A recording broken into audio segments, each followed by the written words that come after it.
Hello everyone, today I'm going to be giving you guys my tips and tricks on how to win the minigames in the new Pet Games update. Oh. These games are going to be mainly catered to PC players, so unfortunately if you are playing on a different platform such as mobile or console, I do not know how effective this may be for you. For red light, green light, the goal is just to be the first one at the end. It doesn't really matter, I think everyone gets the same amount, but you want to make sure you're playing this with the volume turned on because it helps with being able to stop and start on time. If you want to be able to have a 100% chance of winning this, always wait for you to hear the green light sound first and then stop just a little bit earlier than you think you need to so that you don't risk dying to the red light.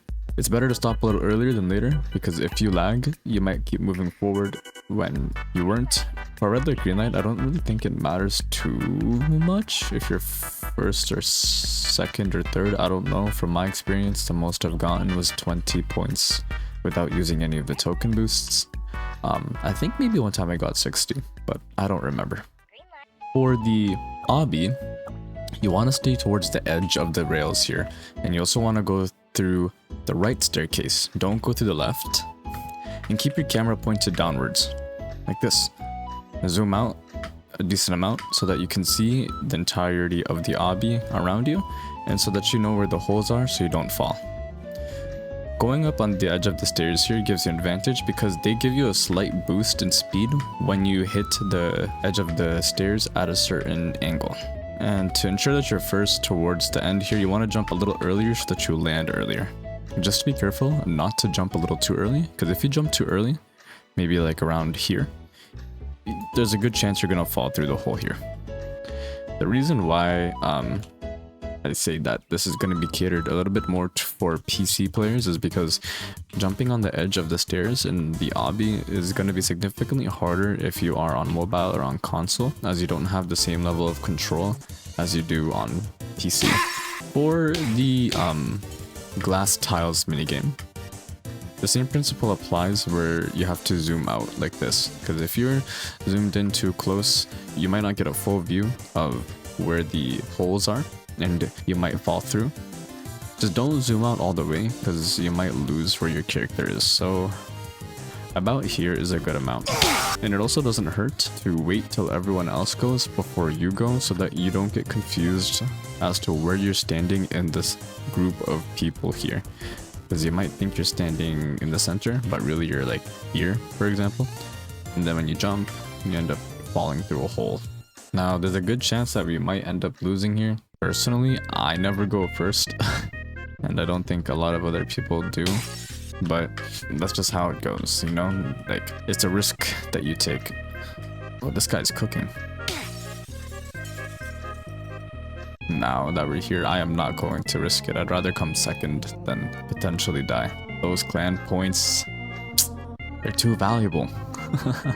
And there we go. Now the reason why I'm getting extra clan points is because I'm using a 2x pet tokens boost. And you can get the pet token boost by opening the Pet Games gift bags. You can also get them for free in the player pack, or you can buy them from trading booths. However, lots and lots of people are currently sniping the pet game tokens. So what that means is if you try to find a server in the trading plaza that has the pet games tokens, often it'll tell you to reconnect because the item is no longer there, or you'll connect to the right booth. However, someone else got there before you and you'll see it being taken away from you in real time. For the Mingle game, I don't really have a strategy besides trying to find someone to team up with. And if you can't find anyone to team up with, that's totally okay. It just becomes luck of the draw and being able to hopefully coordinate with other people. For example, I'm gonna go right here. This guy decided to just follow me because I made the first move. Hopefully everyone survived. Ooh, we lost 2 players. You could always try sticking around in a big group of people like this too, so you have a higher chance of someone following you to a room. Hopefully that guy doesn't try to sabotage us. Perfect. Hopefully they found a room. Nope. So now we're down another 2 people. So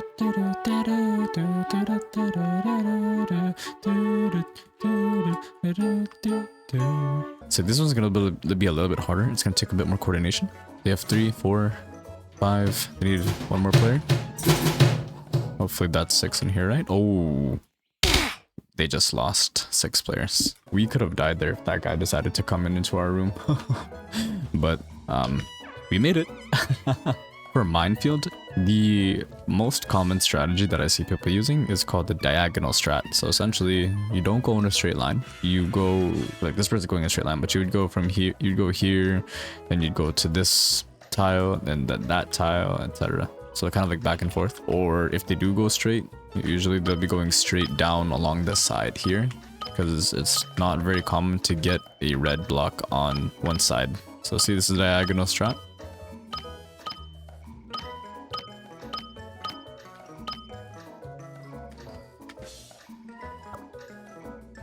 For the color block minigame, it comes down to 4 things. The first one is going to be positioning, second one's going to be reaction time, third one's going to be your spatial awareness, and your fourth one is going to be luck. In terms of positioning, it's better to situate yourself, I think, closer towards the center or maybe near one of the 4 corners, but not completely in the corner or completely against the wall unless you have nowhere else to go. Just being in the center gives you a higher chance of being able to reach the color that you need. But if you're in that far right corner, for example, you might not be able to find the color you need in time. For spatial awareness, it's just zooming out and keeping track of the colors that are around you and being able to recognize which colors are where, which ties into our reaction time. And then for randomness, like, you know, there's nothing you can do about randomness. We can only control so much. So that is going to be luck of the draw. Following the 4 tips that I gave for this minigame specifically is going to help you out a lot when it comes to your survival chances. Ooh. Okay, so I fell off, but luckily there was one beneath me. Hopefully we can outlive everyone here, but we might not. Oh, perfect. Oh, I don't have to move, and they're dead. Okay, it's just 3 of us. Green, I haven't had to move for 3 rounds. Perfect. Cyan, oh, okay, nice. I won. There we go. Oh. That's another win in the bag, everyone. Look at that. Wow. 34 gifts. Thank you so much once again for watching. Please hit that like and subscribe button and hit the notification bell to get notified when I post my next video. These are the winners from the last video. Leave a comment down below for a chance to win a huge in my next video. Happy hatching, everyone!